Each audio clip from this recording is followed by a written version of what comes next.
Embrace the Reckoning was definitely one of the funnest experiences I had making a song, but also one of the most frustrating times I've had making a song. That song, I started working on it years and years ago. I think the first rendition of that song actually was probably written around 2014 or 2015. It was under a different name, a song name called Fear. And the thing that we had that stayed through that, I think out of the entire song, was the bridge. I think it was the only part that made it to the final cut of what became Embrace the Reckoning. Lyrically, everything changed. Musically, a lot of it changed. And I remember that we started recording that song in 2017 with Kevin Gates. And it was the song that we did to follow up recording Come Alive. And we initially tracked and recorded the whole thing in one key, and then decided later to raise the key. So we had to go through and retrack all of the guitars and all of the bass and all of the everything. And we got the whole song tracked and all the instrumentals done. We got my vocals done, and it sat for a year. And then we messaged and reached out to Cassandra Carson. When I get in the studio and I'm singing, my favorite thing is to be layering a ton of harmonies and more vocals and more vocals.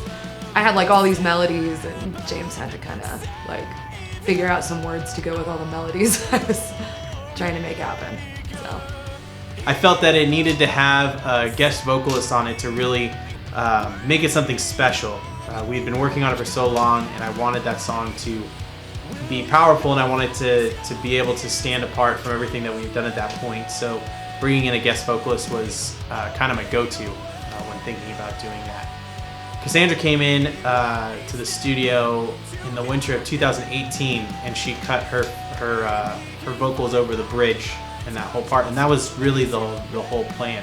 And she came in and she knocked those out in like an hour maybe. She just slayed the track, and it was another year of sitting on that song, just due to my own insecurities with it and my own hesitations to actually say it was done. That she came back in and she recorded it was her idea to come in and record the end of the chorus and to get her vocals on layered over that. So, which turned out absolutely great.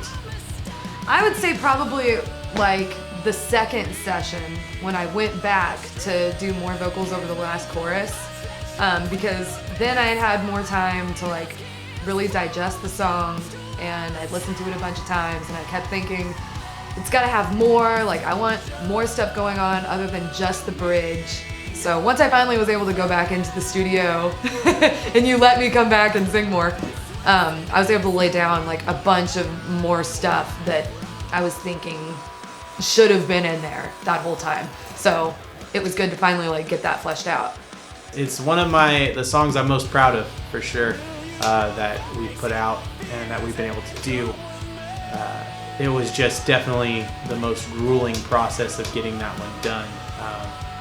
Finally just came to the point where I just had to say it was that I was done working on it and had to step away and let it be what it was. Embrace the Reckoning is actually lyrically part of a concept story that Xeros has been writing and working on. And initially it was going to be on an EP with a bunch of other songs within a concept. But we really just wanted to get this song out because it's been so long. And so lyrically, it's much different than the rest of the songs on the record. And that's because it's actually part of a bigger story. When in the studio, I had to impromptu write more lyrics because we had more vocal harmonies that we were working with. That posed to be a bit of a challenge. I remember Cassandra in the booth, and she was singing, and she had thought of this melody to go along with the bridge that wasn't there originally. and it just sounded so good that I had to just write lyrics that would fit this melody that she was kind of scatting or like singing in the booth as an idea. It was fun because, like you mentioned earlier, we did a little bit of writing in the studio while I was there, while we were laying down the vocals. I'm very kind of old school with the way I write. I'm very tactile, so it's always notebook and pen.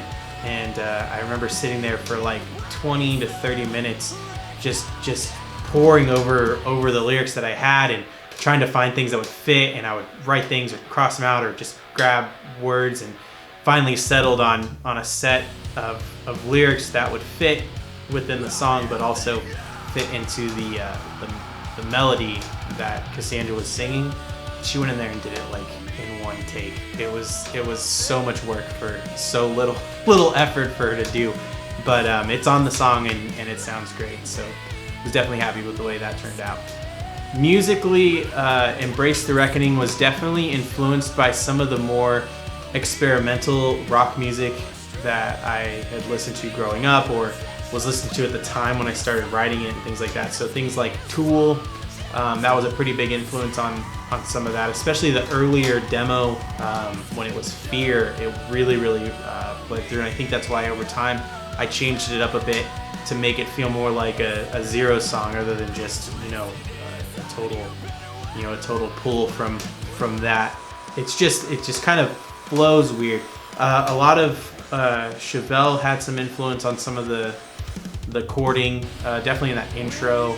Just a lot of different influences from different artists and things that I enjoy listening and grew up listening to, which is where I pull a lot from when I write. I've discovered is a collaboration of all these different songwriters and bands and things I grew up listening to. Tried to take everything they did, little tips or tricks and things like that, modes and styles of writing, and create something that could be considered my own, or that could be released as Xeros and it be its own thing. So with a lot of the music that Xeros releases, I think you can pick out the influences and you can say this bit reminds me of this band and this bit reminds me of that band, and you'll probably be able to do that with every single song that we release, but hopefully it's in a fresh way and it's in a way that stands on its own.